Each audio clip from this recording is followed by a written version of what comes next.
Buenos días, República Dominicana. Gracias por acompañarnos nueva vez en este sábado, día 18 del mes de julio, año 2026. Esto es Reporte Especial con Rosendo Tavares, que iniciamos inmediatamente en el plano internacional.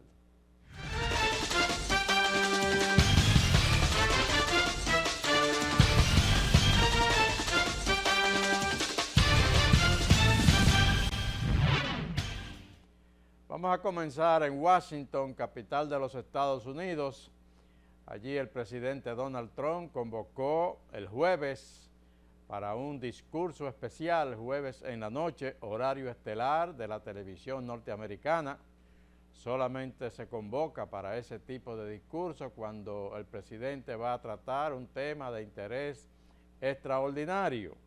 Todas las cadenas asumen que interrumpen sus programaciones y se ponen en línea con la Casa Blanca para transmitir el discurso presidencial.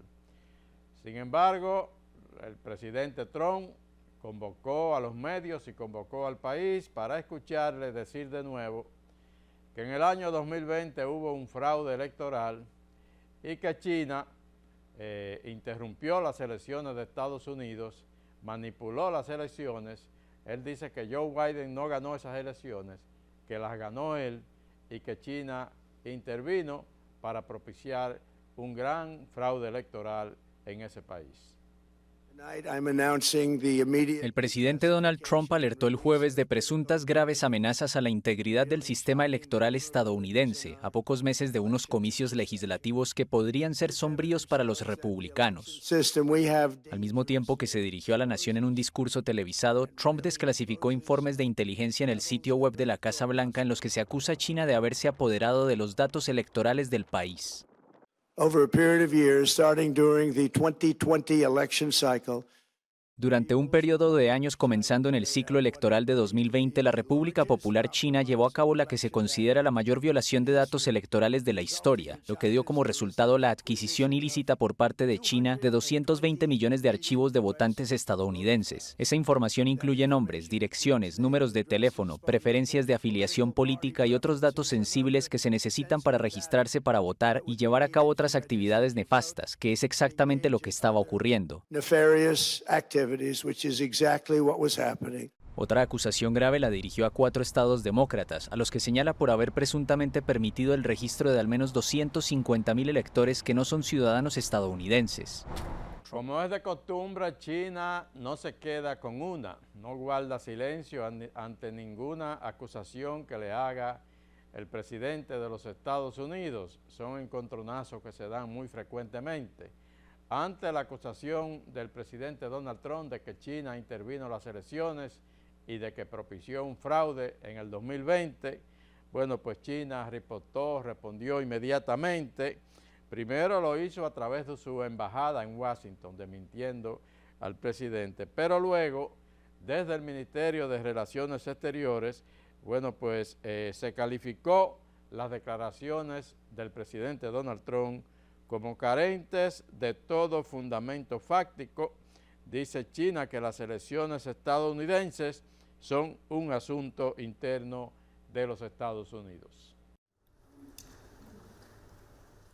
China rechazó el viernes las acusaciones del presidente estadounidense Donald Trump, quien denunció una interferencia del gigante asiático en las elecciones presidenciales de 2020.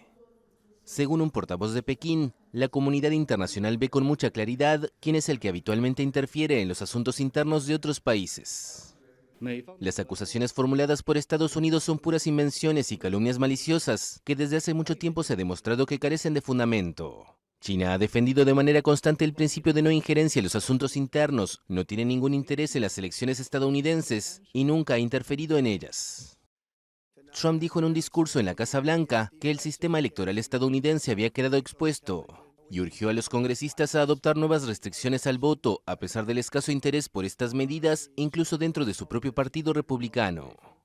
El mandatario también dijo que China robó 220 millones de archivos de votantes y sugirió que Venezuela podría manipular las máquinas de votación estadounidenses. pese a más de 60 demandas, nunca se ha demostrado un fraude capaz de alterar el resultado de los comicios de 2020, en los que se impuso el demócrata Joe Biden. Funcionarios electorales y miembros de la propia administración de Trump han rechazado este tipo de afirmaciones. El secretario de Defensa, a él le gusta que le llamen secretario de Guerra, el señor Pete Hegseth, pues anunció esta semana una nueva política en el Departamento de Defensa. Bueno, pues dice que los integrantes de las Fuerzas Armadas serán sometidos a exámenes para detectar niveles bajos de testosterona. El señor Pete Hegseth quiere soldados que sean puros machos, hombres con suficiente testosterona. Hegseth lo ha anunciado con este vídeo publicado en redes. El jefe del Pentágono no menciona a las mujeres ni a las personas trans, usuarias de testosterona y ahora vetadas en el ejército. Asegura que el objetivo de las pruebas es garantizar que los soldados tengan los niveles adecuados de testosterona para rendir al máximo. Defiende que la testosterona disminuye de forma natural con la edad y que los análisis pasarán a formar parte del reconocimiento médico anual. Quienes presenten un déficit podrán recibir de manera voluntaria y bajo supervisión médica una terapia de reemplazo hormonal.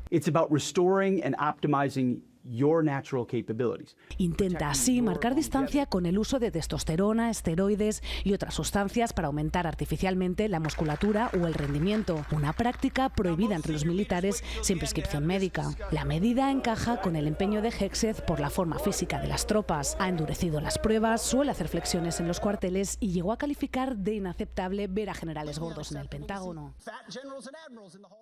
Finalmente, no tuvo de otra el presidente Donald Trump, después de haber agotado todos los recursos hábiles, incluso hasta la Suprema Corte de Justicia, pues el señor presidente de los Estados Unidos ha tenido que pagarle esta semana $5.6 millones a la señora Elizabeth Jane Carroll, aquella que lo acusó de haberla agredido sexualmente, que le ganó la demanda en todos los tribunales y que incluso consiguió que la Suprema Corte de Justicia ratificara lo que habían dicho tribunales inferiores, que Donald Trump la agredió sexualmente y que por tanto tenía que pagarle $5 millones, los cuales el presidente pagó esta semana.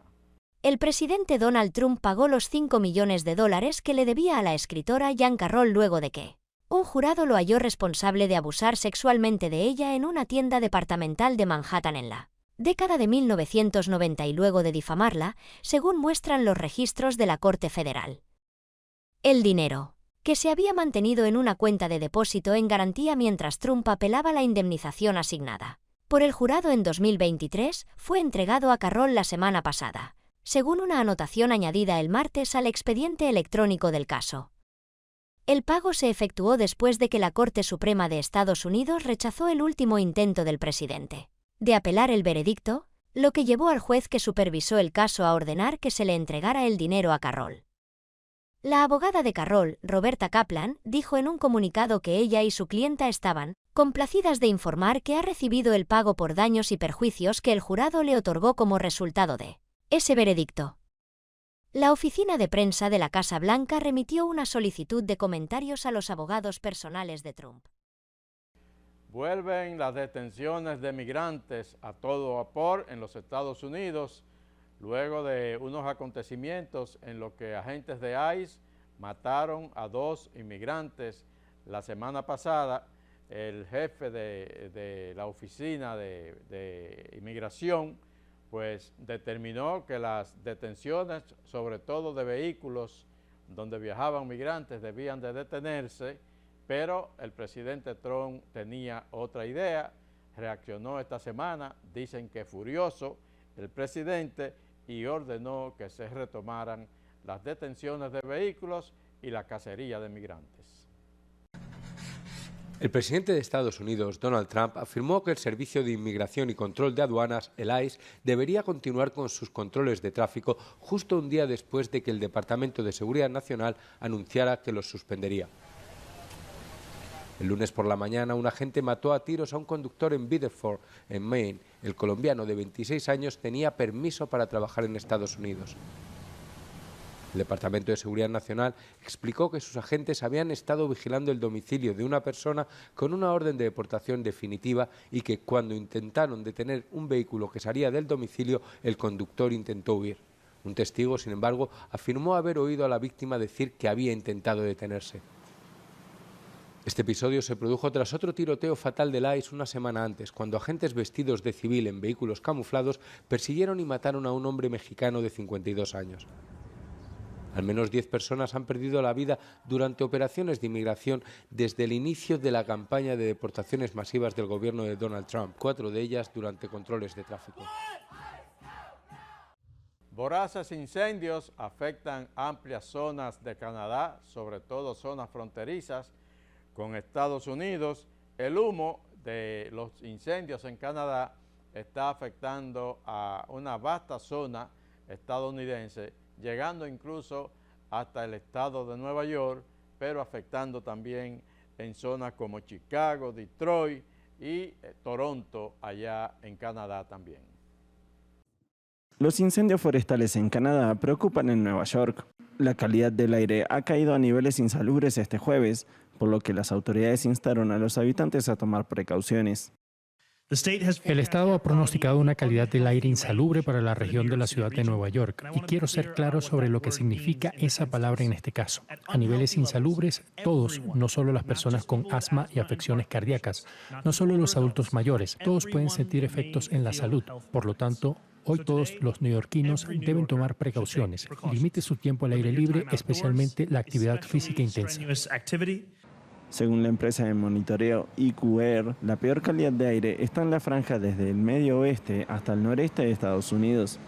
Precisamente en Detroit, la lectura fue de 600, el doble de lo que la Agencia de Protección Ambiental de Estados Unidos califica como peligroso. Un miembro de la Junta Directiva de la Asociación Estadounidense del Pulmón explicó las consecuencias que puede tener esta situación en las personas. Lo que estamos viendo especialmente en la costa este es que todos estos incendios forestales canadienses, y dado que se trata simplemente de corriente de viento, están teniendo un impacto significativo en la capacidad de las personas para estar al aire libre durante cualquier periodo. Incluso unos pocos minutos pueden provocar una exacerbación en alguien que padece una enfermedad pulmonar preexistente, aunque goce de buena salud. Vamos a Ucrania. En medio de esa guerra de Ucrania y Rusia, esta semana el presidente Volodymyr Zelensky destituyó de manera sorpresiva al ministro de Defensa de ese país, el señor Mikhailo Fedorov, y esto detonó una protesta casi a nivel nacional en Ucrania porque el ministro de Defensa es un hombre muy popular en ese país. La gente salió a protestar en muchas ciudades ucranianas. Centenares de manifestantes en las calles de Kiev protestan contra la dimisión del popular exministro de Defensa Mikhailo Fedorov. Esta salida está percibida como una destitución por parte de la población ucraniana, por lo que se enmarca en una reorganización del gobierno impulsada por el presidente Zelensky. Me preocupa el futuro de mi país, y cuando a personas muy eficientes simplemente las apartan de sus cargos por razones poco claras, eso no es normal. Mikhailo Fedorov ganó popularidad respaldando la implementación de una guerra más asimétrica contra Rusia. Esto consistió en introducir el uso de más tecnología en la estrategia militar de Kiev para proteger mejor la vida de los soldados en el frente. El exministro de Defensa también simboliza un cambio dentro de las fuerzas ucranianas, acusadas de estar paralizadas por la corrupción y una burocracia heredada de la época soviética. Aún saliendo, Fedorov defendió su visión de las Fuerzas Armadas y de la guerra contra Rusia. Catastróficas inundaciones provocadas por lluvias torrenciales en la zona de Texas esta semana. Hasta ayer viernes se reportaban por lo menos 2 muertos, una gran cantidad de personas evacuadas y destrucción masiva en amplias zonas del estado de Texas. Esta tarde, gran parte de la zona central de Texas continúa bajo agua. Más de 1 pie de lluvia cayó en solo 36 horas en algunas áreas. y el caudal de este río aumentó peligrosamente 25 pies en solo una hora, dejando muertos, inundaciones, destrucción e imágenes como esta. Muy cerca de Uvalde, este conductor de un camión grabó con su teléfono el momento en el que era arrastrado por las aguas y se aferró a un árbol, hasta que finalmente fue rescatado a tiempo por los servicios de emergencia. Más de 100 rescates como este se han llevado a cabo en las últimas horas, por aire, como esta niña en Uvalde, que fue rescatada justo a tiempo por un helicóptero, con sus padres y sus 2 perros. Todo esto mientras más de 1000 miembros del personal de rescate de Texas han sido desplegados a las áreas afectadas. Este niño, ya con su equipo de bucear puesto, agradecía a sus rescatistas el haberlo puesto a salvo. Casi tapó todos los carros, incluso estos 2 míos de aquí, los tapó. Sí nos asustamos por los niños, ¿verdad? Pero gracias a Dios no entró el agua hasta aquí adentro. El Servicio de Meteorología está pronosticando que las fuertes lluvias registradas en las últimas horas aumentarán peligrosamente los niveles del río Guadalupe y serán los más altos en más de 100 años. El pasado año, el desborde de este río provocó la muerte de 130 personas, entre ellas varias niñas del campamento Mystic. No se pudo dormir en toda la noche, nada más escuchando el agua y pensando, mirando gente que ha sido evacuada. Las autoridades recorren las zonas afectadas en busca de personas atrapadas, en zonas donde el agua llega a los techos de muchas residencias. Nos vamos al Reino Unido. Allí recientemente renunció el primer ministro Keir Starmer.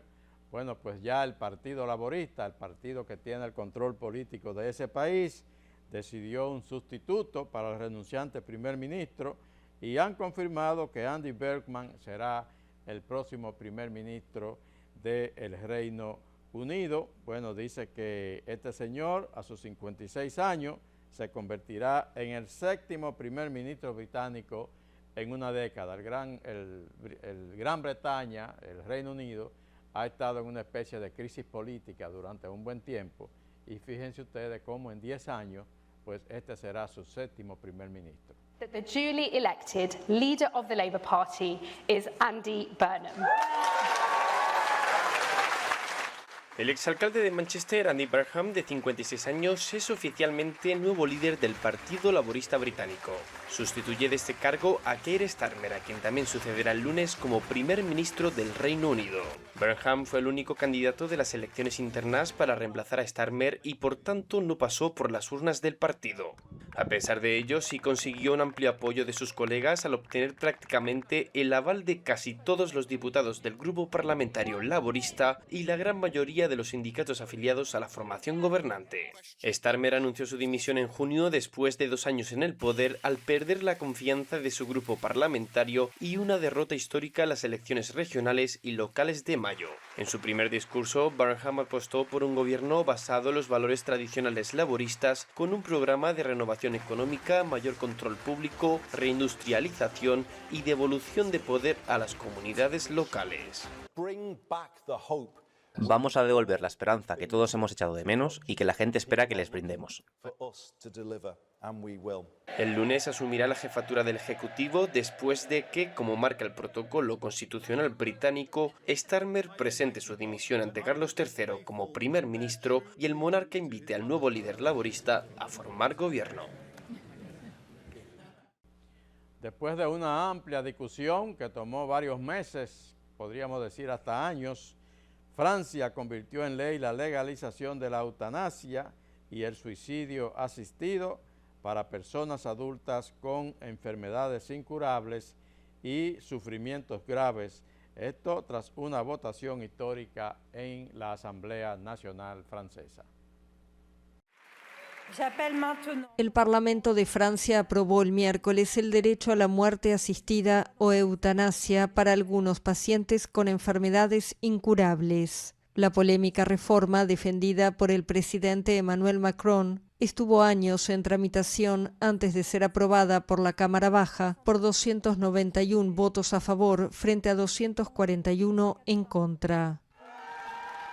Según la nueva norma, el derecho a la eutanasia está reservado a los adultos que padezcan una enfermedad incurable, siempre que puedan expresar la necesidad de manera libre e informada y sufran físicamente. Ese dolor debe ser resistente al tratamiento o, en opinión del paciente, insoportable. El propio paciente se administrará la sustancia letal, salvo en el caso de quienes por motivos físicos no puedan hacerlo. Esta es considerada una de las reformas sociales más importantes desde que Francia permitió el matrimonio entre personas del mismo sexo en 2013. Es muy bueno para la libertad de todo el mundo. Es como dijo no sé qué diputado que estaba totalmente en consonancia con los valores de la República y creo que tiene razón. No es un texto de muerte, es un texto para ayudar a quienes sufren.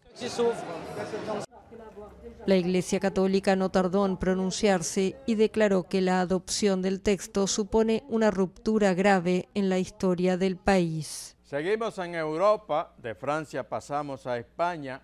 Allí la Audiencia Nacional definitivamente juzgará con un jurado popular a Begoña Gómez. Begoña Gómez es la esposa del presidente del gobierno español, Pedro Sánchez. La van a juzgar por 2 cargos: tráfico de influencias y malversación de fondos, junto a una de sus asesoras, la señora Cristina Álvarez. La esposa del presidente del gobierno español, Pedro Sánchez, deberá ir a juicio por tráfico de influencias y malversación. Así lo confirmó el jueves un tribunal de segunda instancia de Madrid, tras varios recursos presentados por Begoña Gómez, quien fue sobreseída del delito de corrupción en los negocios. También fueron levantadas las medidas cautelares que le había impuesto el juez instructor de entregar su pasaporte y presentarse ante las autoridades 2 veces al mes, al considerar que no existe un riesgo real y efectivo de fuga. Gómez será juzgada en una fecha aún por definir por un jurado popular. El caso gira en torno a la creación de una cátedra en la Universidad Complutense de Madrid que Gómez codirigió y sobre el supuesto uso de recursos públicos y contactos personales para promover intereses privados. Este es uno de los varios frentes judiciales en la familia y el entorno del dirigente socialista que amenazan la supervivencia de su precario gobierno en minoría. Además del caso de su esposa, su hermano menor fue sentenciado el martes pasado a 9 años de inhabilitación para ejercer un cargo público, por haber recibido trato de favor para obtener un puesto de trabajo. Por su parte, 2 hombres clave en su ascenso al poder en 2018, Santos Cerdán y José Luis Ábalos, han sido o serán juzgados por casos de corrupción, mientras que el expresidente del gobierno José Luis Rodríguez Zapatero, una gran figura del socialismo y aliado político de Sánchez, fue imputado recientemente por tráfico de influencias a cambio de sobornos. Bajamos a nuestra América Latina, nos vamos a la América del Sur, Colombia. Ustedes saben que hubo elecciones recientemente en Colombia, perdió el candidato oficialista Iván Cepeda y el presidente Gustavo Petro dice que hubo un fraude y que no es legítima la elección del señor Abelardo de la Espriella. De todas maneras, él va a entregar el cargo, pero confirmó que no asistirá, que ni siquiera piensa darle la mano al presidente electo y que no asistirá a la toma de posesión. Él sabe que eso fue un fraude, dice Gustavo Petro. El presidente de la República, Gustavo Petro, anunció en la transmisión del Consejo de Ministros del 14 de julio de 2026 que no asistirá al cambio de mando del 7 de agosto ni saludará al presidente electo Abelardo de la Espriella, a quien acusó de haber llegado al poder mediante un fraude electoral. No puedo aceptar un presidente y por eso no voy a estar el 7 de agosto en ninguna parte ni darle la mano. Allá él que lo diga, pero él sabe por qué.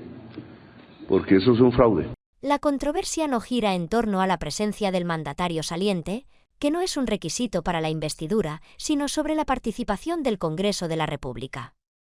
El equipo del presidente electo envió una carta a los secretarios del Senado, Diego Alejandro González González, y de la Cámara de Representantes, Jaime Luis Lacouture Peñaloza, para que estudien la posibilidad de trasladar al legislativo ese día a una instalación militar.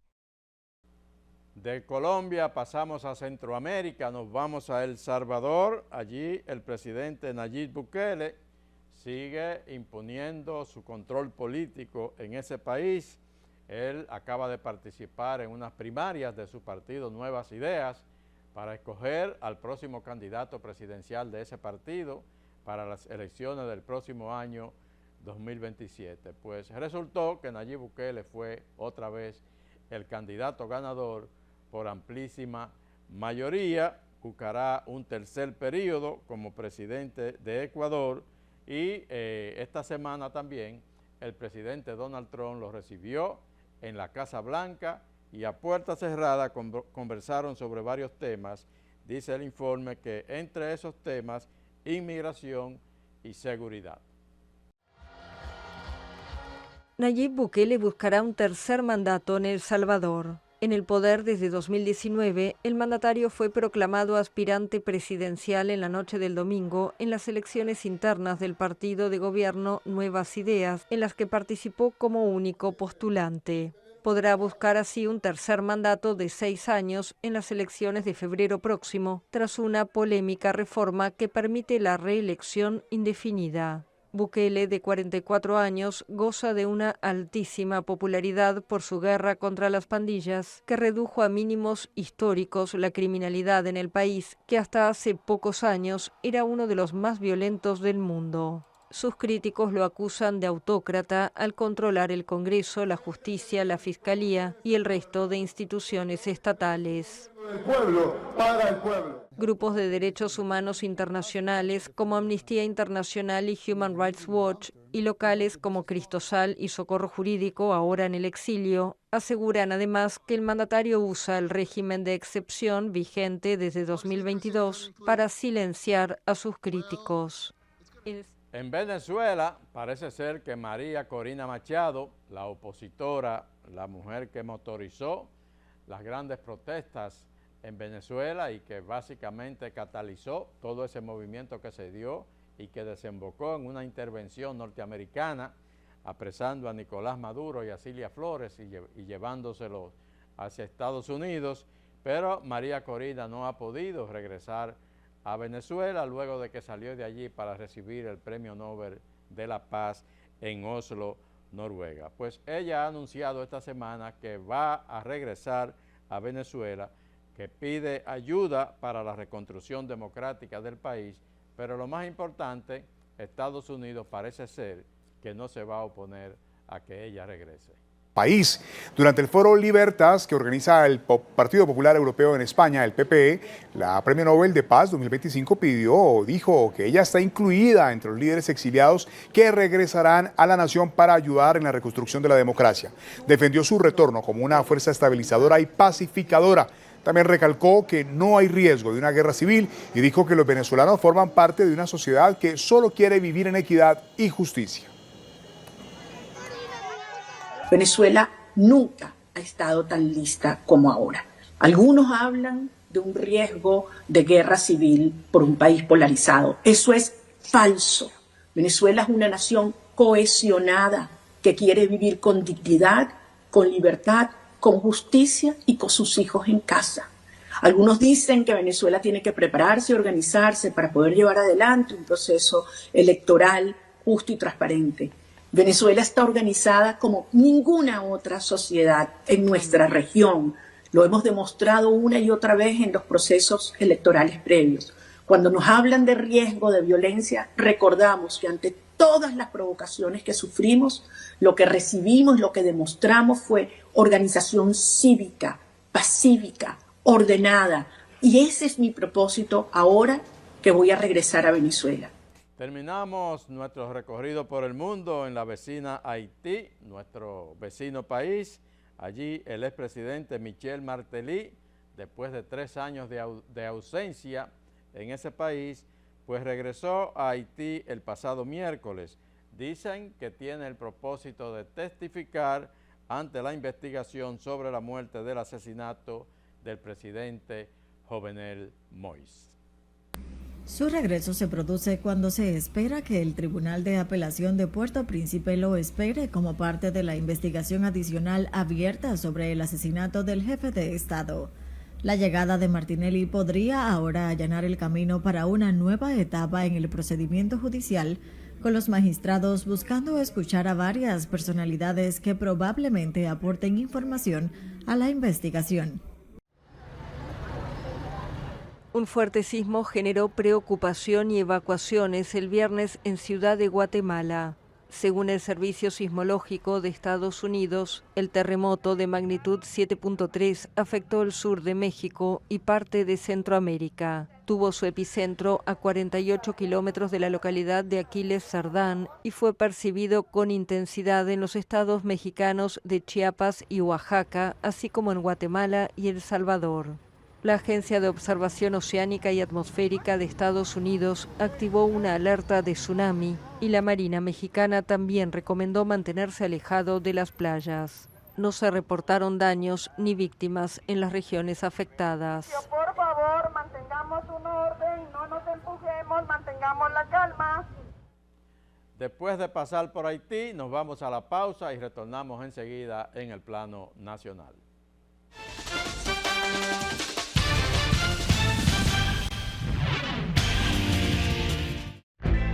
Esto es mío. Soy trabajador, valiente, luchador, porque yo soy de aquí y por eso soy invencible. Apoyando al sector agrícola, en Banreservas, este año destinamos 12.000 millones de pesos, sumándose a una inversión histórica de 90.000 millones de pesos que continúan fortaleciendo el campo dominicano a través del programa Pignoración de Arroz. Banreservas, el banco de todos los dominicanos.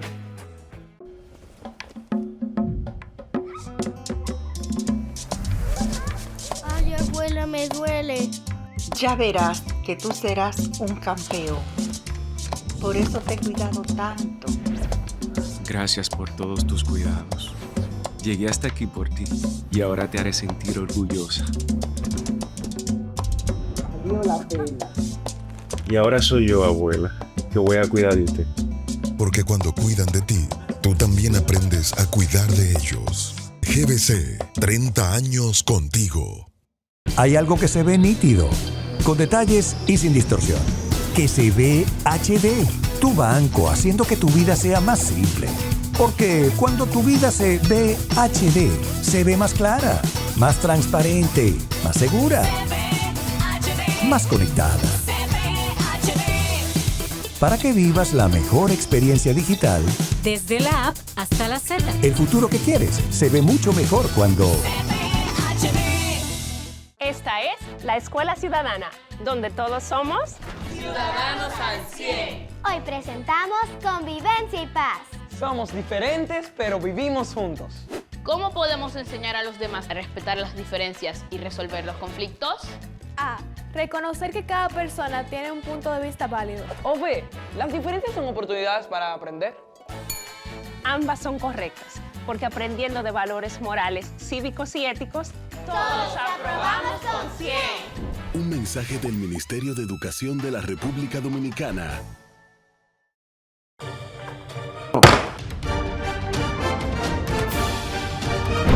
La Cámara de Diputados aprobó en 2 discusiones consecutivas el proyecto que modifica la Ley General de Gestión Integral y Coprocesamiento de Residuos Sólidos, reforma que fue acogida en el Senado y quedó convertida en ley. Además, refrendó un proyecto que deroga el artículo 61 de la Ley Anticrisis. También aprobó en segunda discusión el proyecto que modifica el artículo 13 de la Ley sobre Terminación de Obras Suspendidas. Asimismo, convirtió en ley el proyecto que coloca el nombre de Vicente Sánchez Baret al Centro Cívico Provincial para Oficinas Gubernamentales de Cotuí para honrar su memoria. Aprobó varias resoluciones solicitando agilizar la evaluación, aprobación e entrega de medicinas para pacientes con enfermedades catastróficas. Y aprobó un proyecto de resolución manifestando la solidaridad con Venezuela ante las pérdidas humanas y cuantiosos daños materiales provocados por los 2 devastadores terremotos. Aprobado. Cámara de Diputados de la República Dominicana. Cada hogar tiene un espacio especial que disfrutamos. Juan ama llegar y ver el juego con su hijo en la sala. Lo de María es leer con su cafecito en la galería. Y la cocina es el lugar donde la familia crea y comparte recuerdos en cada plato. Detrás de esos momentos que disfrutamos hay una gran historia. Fueron muchas horas de entrega de Juan en el negocio. Años en los que María trabajó con paciencia y dedicación como profesora. Y tiempo donde juntos trabajaron por lo que tienen hoy. Cada logro es valioso. Cuida lo que has construido. Asegura tu hogar. Protege tu esfuerzo. con nuestros seguros de vivienda. Seguros Reservas. Respaldamos tu mañana. Los carros y los celulares saben si te entra una brisita. Inesperadamente le da un patatú. Pagaste la tarjeta, fuiste al súper, hasta llenaste el tanque y ¡pam! Se dañó el inversor. Los imprevistos ocurren, pero tú los puedes superar. Descarga y aprovecha las herramientas gratuitas que tenemos para ti. Organiza tu bolsillo con ProUsuario. Superintendencia de Bancos de la República Dominicana.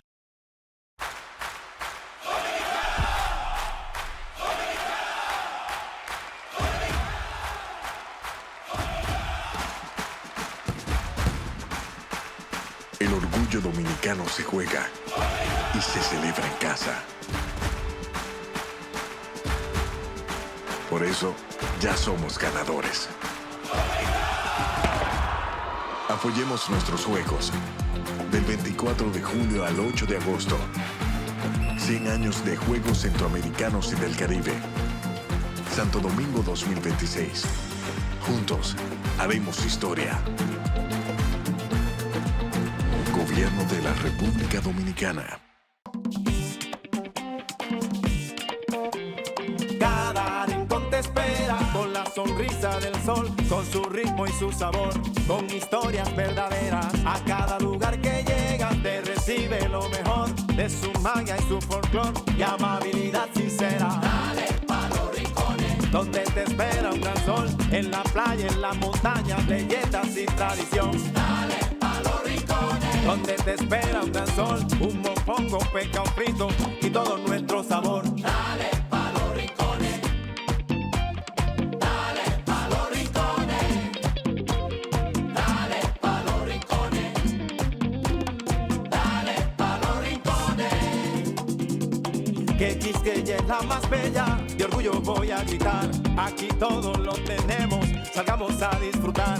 Hermosos ríos y valles que te abrazan con su encanto, y en sus trillos se oye el canto que a descubrirlo te llama. Dale pa' los rincones, donde te espera un gran sol, en la playa, en las montañas, leyendas y tradición. Dale pa' los rincones, donde te espera un gran sol, su cultura, personajes, leyendas y tradición. Dale pa' los rincones, ay que bella es nuestra tierra. Dale pa' los rincones, su sabor y su palmera. Dale pa' los rincones, conociendo gente buena. Dale pa' los rincones, salgamos a disfrutar. Dale pa' los rincones, donde te espera un gran sol, en la playa, en las montañas, leyendas y tradición. Lleva lo mejor de ti y te llevarás lo mejor de tu país. República Dominicana, turismo en cada rincón.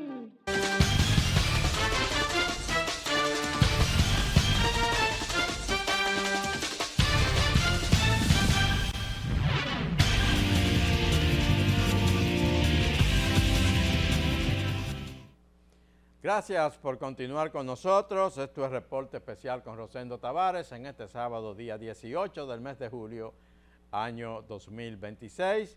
Iniciamos con el presidente Luis Abinader, acto especial en el Palacio Nacional a propósito de cumplirse el 150 aniversario del fallecimiento del padre de la patria, Juan Pablo Duarte. Allí, el presidente Luis Abinader aseguró que el legado de Duarte continúa vigente dentro del accionar de todos los dominicanos. Abinader aseguró que este miércoles que el pensamiento y legado de Juan Pablo Duarte y Díez continúan siendo un referente para la defensa de la soberanía nacional, el fortalecimiento de la democracia y el respeto a la Constitución dominicana. Esta valoración fue emitida durante su discurso en el acto de puesta en circulación de la obra Cátedras Juan Pablo Duarte, realizado como parte de las actividades del 150 aniversario del fallecimiento del patricio.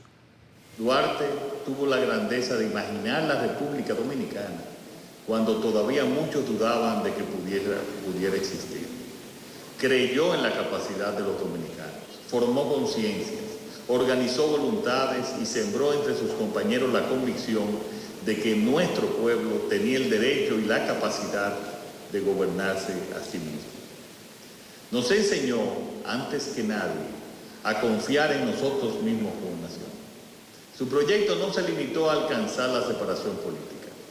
Duarte aspiraba a fundar una república verdaderamente libre e independiente de toda dominación extranjera, pero también protegida frente al despotismo, la arbitrariedad y los privilegios. Hay discusiones amplias en el Congreso Nacional tratando de aprobarse allí el Código Penal. Ha habido muchas inquietudes con respecto a si se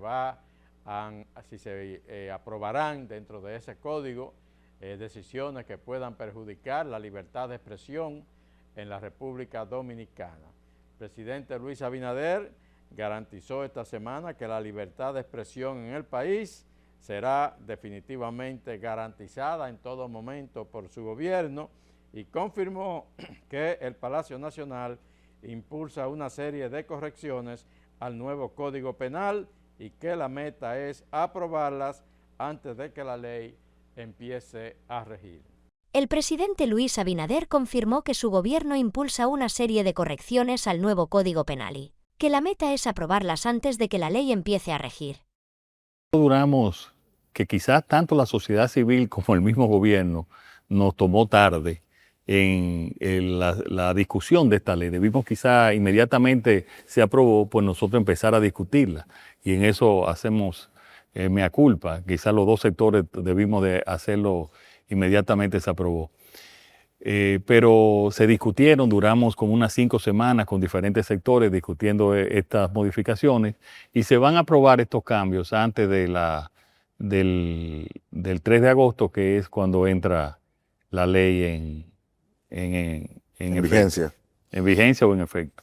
Se van a aprobar estos cambios antes del 3 de agosto, que es cuando entra la ley en vigencia, dijo el mandatario durante una entrevista exclusiva con José Monegro y Edith Febles, miembros del grupo de medios Corripio. La ministra de Interior y Policía, la señora Farideh Raful, dijo esta semana, desmintió que pretenda renunciar a su cargo. Se han dado una serie de rumores en los últimos días de que Farideh Raful estaría proyectando renunciar al cargo. Ella desmintió esos rumores, dice que siente que está cumpliendo con el compromiso para el cual fue designada por el presidente Luis Abinader. Pues no, yo estoy cumpliendo el compromiso y con el trabajo diario y que tenemos en este sentido. Nuestro rol aquí es ejercer con toda responsabilidad, transparencia y honestidad cada uno de los roles que competen al Ministerio de Interior y Policía. Y en ese sentido seguiremos trabajando. Nosotros tenemos muchas oportunidades, pero vamos a seguir trabajando tal y como nos ha designado el presidente de la República esta responsabilidad.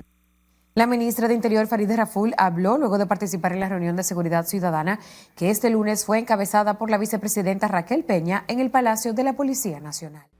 Habrá gran mejoría para el tráfico alrededor de la famosa esquina de Pintura, ahí en Herrera.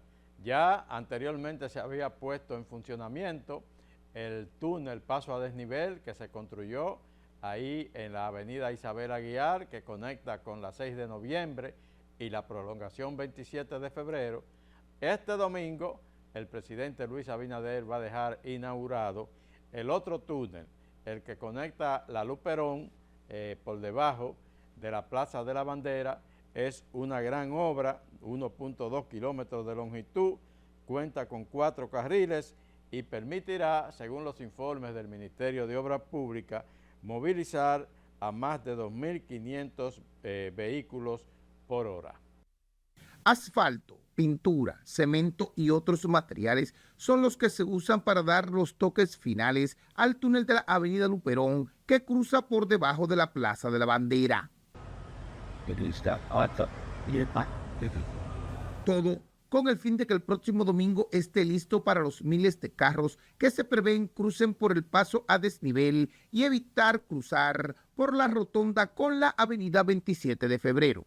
Esa obra viene a complementar el túnel de la Isabel Aguiar, que elimina varios semáforos, crean retornos y se agiliza el tránsito en esa zona. Todo eso tienen hincados pilotes, que creo que son alrededor de 643 pilotes, o sea que se hincaron a ambos lados. Viene una barrera de pilotes de protección al lado.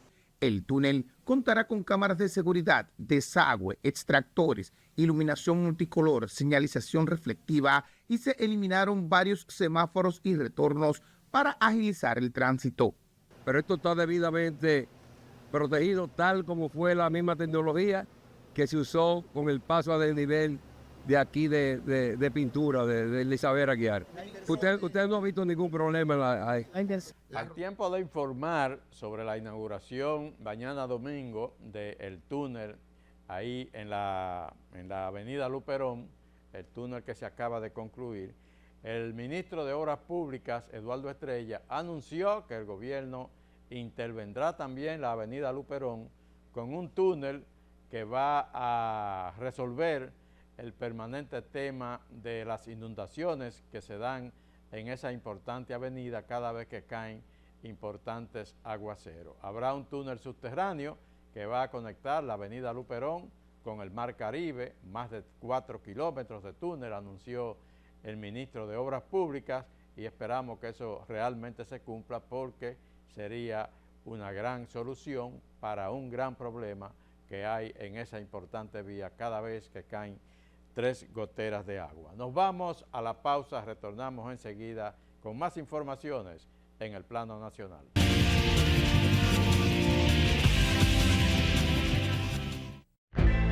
Esto es mío. Soy trabajador, paciente, luchador, porque yo soy de aquí y por eso soy invencible. Apoyando al sector agrícola, en Banreservas, este año destinamos 12.000 millones de pesos, sumándose a una inversión histórica de 90.000 millones de pesos que continúan fortaleciendo el campo dominicano a través del programa Pignoración de Arroz. Banreservas, el banco de todos los dominicanos.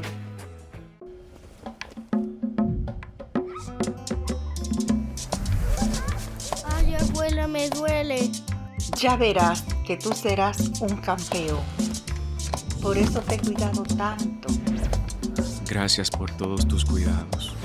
Llegué hasta aquí por ti y ahora te haré sentir orgullosa. Valió la pena.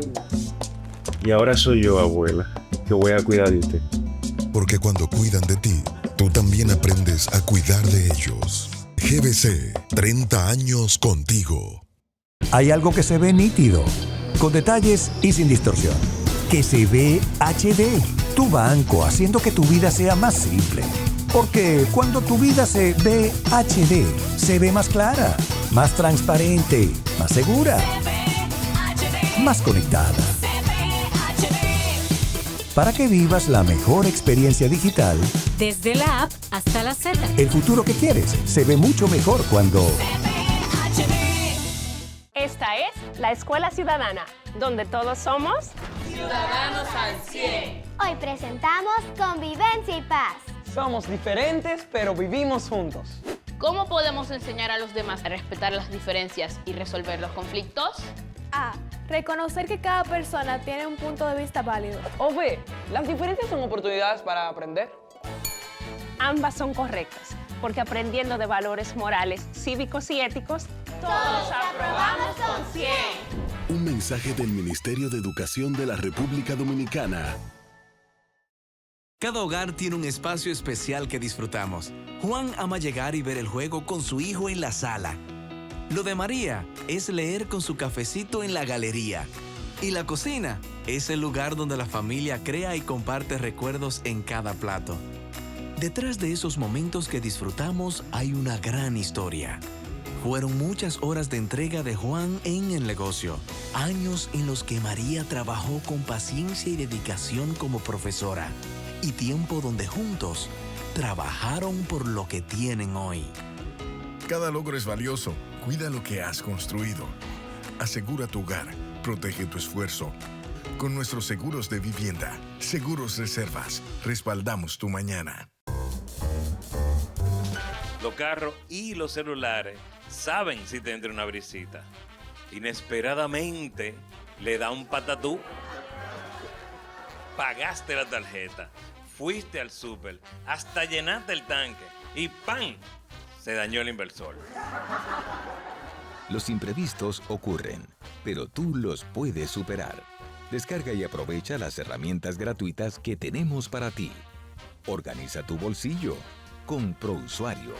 Superintendencia de Bancos de la República Dominicana.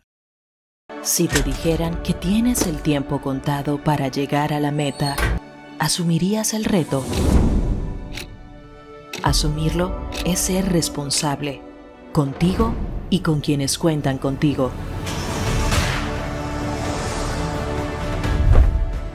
Cada carrera es distinta, pero no por eso menos importante. Sin embargo, hay momentos en los que el tiempo récord se convierte en nuestra única meta. 511, tu nuevo número de asistencia vial. Cada gota es una bendición que alegra nuestra vida como una canción que brinda a la familia la oportunidad de mantener viva la esperanza de avanzar. Cada uno de nosotros está dispuesto a hacer su mejor esfuerzo para que el agua llegue a ti siempre. Corporación del Acueducto y Alcantarillado de Santo Domingo, CAS.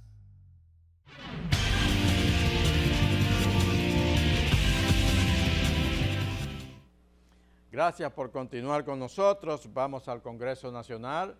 La Cámara de Diputados continúa con la discusión sobre los trabajos del Código Penal. Hay una gran cantidad de mociones que han sido sometidas al Congreso, peticiones de modificaciones al Código Penal, y parece ser que va a ser necesario ampliar la legislatura por unos cuantos días o por lo menos el periodo de estudio de esta ley para que puedan ser atendidas todas las opiniones y finalmente aprobar el Código Penal o por lo menos aprobar las modificaciones al Código Penal. Alfredo Pacheco explicó que la necesidad de otorgar más tiempo a la Comisión Especial para concluir el informe de las nuevas propuestas fue lo que motivó la suspensión de los trabajos el jueves para continuarlos ayer viernes. Indudablemente nosotros pretendíamos sesionar en el día de ayer,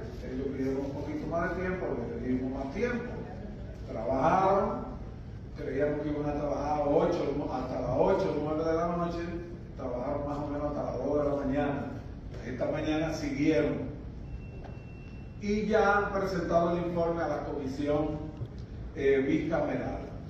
Pero ahora, obviamente que la comisión bicameral tiene que volver, porque así es la legislación, a revisar cada uno de los pasos que dio la comisión, la subcomisión, y esto va a llevar un poquito de tiempo. Entonces nosotros, ponernos a sesionar aquí sobre un asunto que todavía no tenemos el informe de la comisión, no es ni elegante, ni viable, ni vamos a despacharnos con un buen trabajo. Entonces, por esa razón, nosotros vamos a volver a convocar para el día de mañana, para que la comisión de mañana sábado, de esa manera la comisión tendrá la oportunidad de continuar. Vamos a la Universidad Autónoma de Santo Domingo. Ya definitivamente el doctor Jorge Asjana David es el nuevo rector de la Universidad Autónoma para el periodo 2026-2030. Se juramentó el pasado miércoles en la universidad y, entre otras cosas, prometió que su gestión estará caracterizada por la inclusión, la equidad de género, la transparencia, la participación democrática y la retención estudiantil. Esto de la retención estudiantil es porque ingresan muchos jóvenes a la universidad, pero poco tiempo después abandonan los estudios, y él dice que va a implementar programas especiales para evitar que eso continúe sucediendo. Vamos a ver un reporte sobre la juramentación del doctor Jorge Asjana como nuevo rector de la UAS. No la interpreto como una victoria personal. Asjana presentó los principales ejes de su gestión, entre ellos el fortalecimiento de la calidad académica, la modernización tecnológica, así como la ampliación de becas, mejoras en los servicios estudiantiles, el impulso a la investigación y una mayor autonomía para los recintos regionales. Esta gestión asume el compromiso de actuar en sintonía con el proyecto de nación, con las políticas públicas, integrando de manera transversal los objetivos del Plan Nacional Plurianual del Sector Público y las directrices del Ministerio de Educación Superior, Ciencia y Tecnología en cada una de nuestras acciones, desde la descentralización operativa. Mientras que el rector saliente, Editrudis Beltrán, presentó los avances en la UAS durante los últimos años y aseguró que continuará vigilante del desarrollo de la academia y su buen funcionamiento. Vamos a terminar el reporte especial del día de hoy con la Iglesia Católica.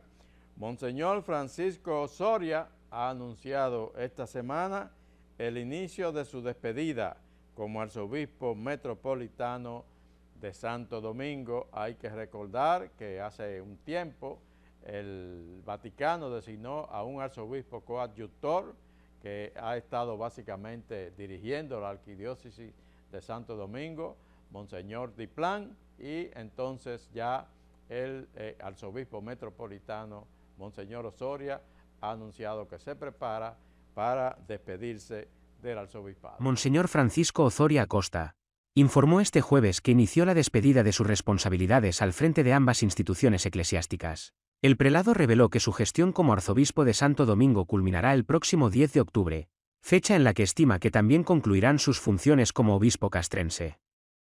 No obstante, Monseñor Osoria aclaró que se mantendrá en el ejercicio de sus cargos actuales hasta que la Santa Sede designe oficialmente a su sucesor.